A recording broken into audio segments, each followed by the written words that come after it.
obviously furious. Yeah. The recording, guys. Oh, okay, sorry about that. No problem. Okay, we're ready to call this to order. Just want to make sure we have staff ready for this. Yes. Okay, perfect. Thank you, Terry. Okay, then I'd like to call to order the meeting of the Operations Oversight Committee and Board of Retirement. Today is Wednesday, September 1st, 2021, and the time is 11:15 a.m. as promised. We'll go ahead and do the staff introductions, and I'll turn it over to you, Terry. Thank you, Chair Kehoe. This meeting is being conducted virtually, so I would do a roll call of the trustees to confirm attendance. Mr. Knox, Here. Mr. Santos, Present. Ms. Gray. Here. Mr. Bernstein. Mr. Oakham, Present. Mr. Moore. Mr. Robbins and Ms. Here. Zapanta will not be attending. Thank you, Mr. Moore. Mr. Pryor. Mr. Harris, Here. Chair Kehoe. Present.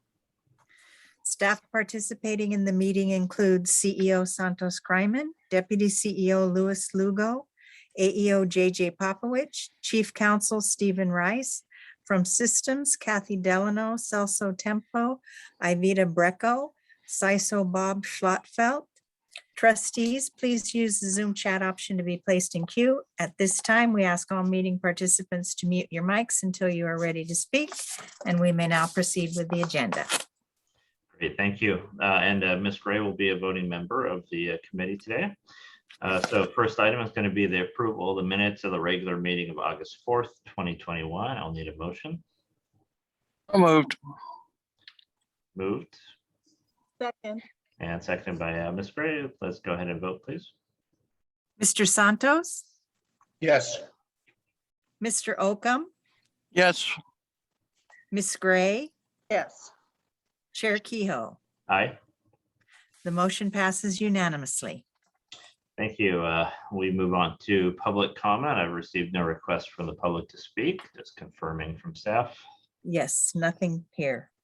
Perfect. That brings us to item 3A, which is a recommendation regarding the request for proposal for software and consulting services for the case management system. We have a memo dated August 16, 2021.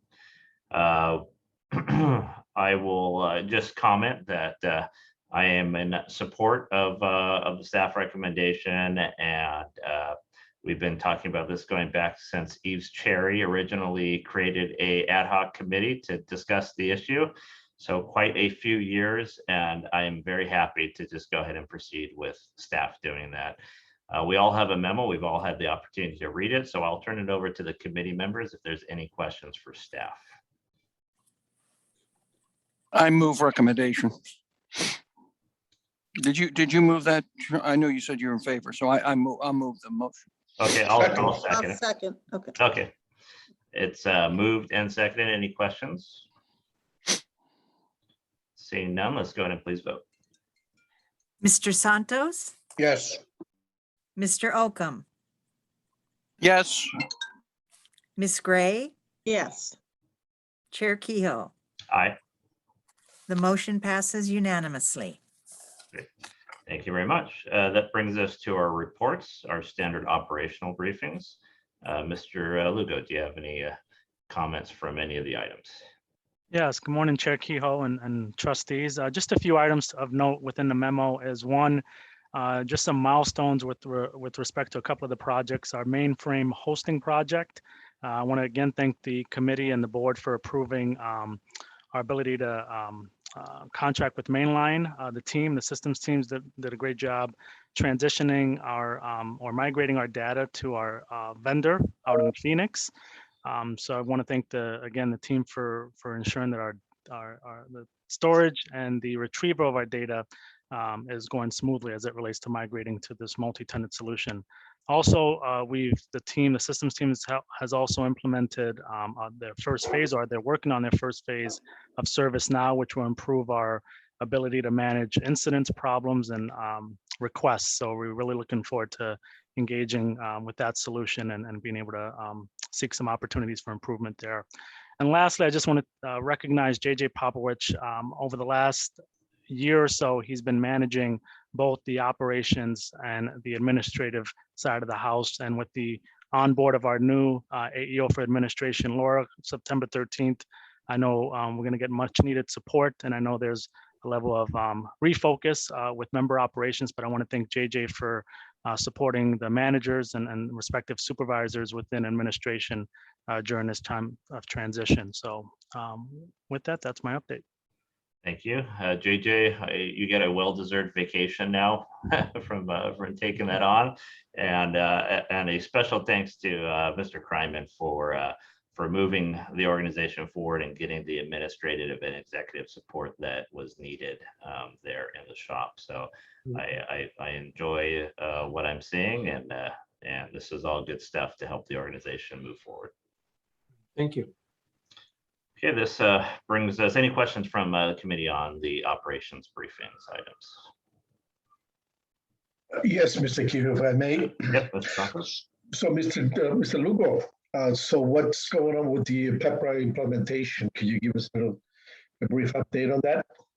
Yes, and I'm actually divert that to JJ. He's been heavily involved with some of our PEPRA implementation updates. So JJ, if you can respond to Trustee Santos, please. Sure, will do. We are going to be approaching the auditor controller and opening discussions. I've already had a couple of conversations with the staff over there about the embedded payroll issue. And so just to refresh everybody's mind, even though it's in the operations briefing, PEPRA,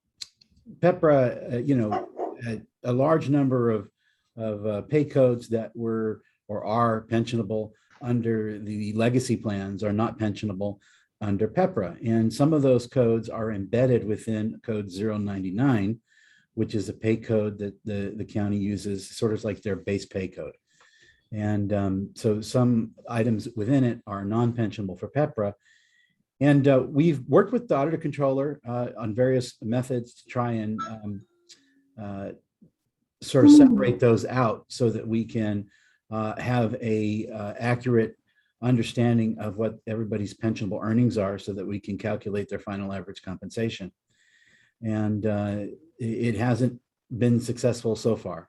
And so I asked my team several months ago to go back through all of the examples that we have and put together a comprehensive but brief memo that explains why the various workarounds that they've come up with aren't going to work for us, and they have done that. And so I have been working with the auditor controller staff on a retroactive payment, retroactive contribution collection issue.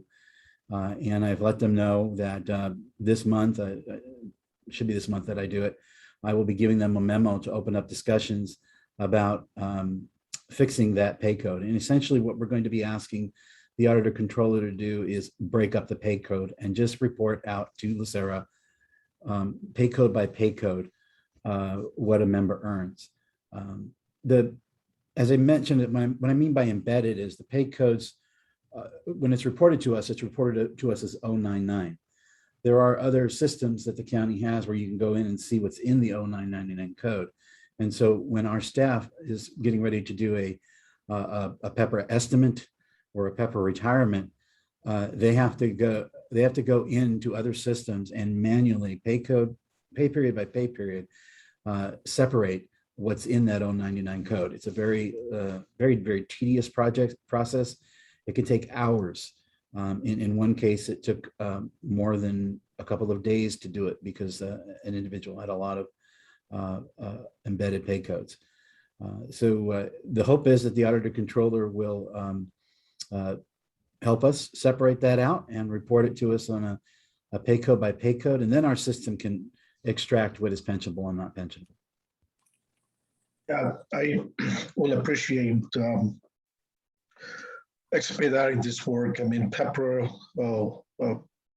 was enacted or was implemented on 1/1/13. I mean, 2013.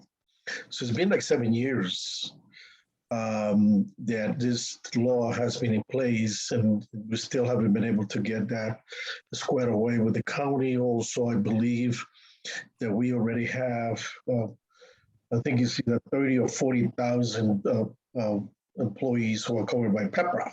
So that continues to grow. So we need to get on this. Thank you. Thank you Thank very you. much. Okay, any additional questions from the committee? Seeing none, that brings us to items for staff review. We have none, so we will move along to the good of the order. I'm just going to open it up for any additional comments from anyone from the committee or the board.